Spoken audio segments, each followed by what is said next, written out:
Tbilisi хотын хамгийн нэрхний цайзын нэрчин шүрээс гэдэг хэрвээ Монгол үед 13-14 дугаар зууны үед энэ цайзыг нарийн кала гэж нэрэлсэн. Одоо хүртэл уг цайзын нэр бол нарийн кала. Тбилисигээс өөр Дагестан гэж одоо Орос холбоот улсын нэг тусгай улс байна. Тэр Дагестан нэг Дербент гэдэг маш эртний хот байна штэ. Тэр Дербентийн нэг цайзын нэр түрүүнд хүн кафе эсвэл хүнүүгийн хаалаг гэдэг нэрээр байжэн. Тэгээд Монгол үеийн бас нарийн кала гэж нэрэлсэн. Тийм Тбилиси Монгол цай холбоотой ийм нэг онцлогтой байна.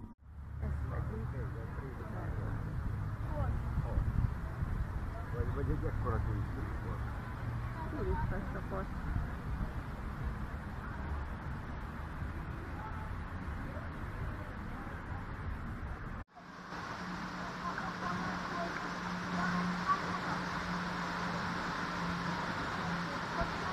Ez a jellegzetes perzsa szaszanida építészet, amit itt látunk a falon, tehát téglával, ilyen vörös téglával díszítették az erődítmény falát.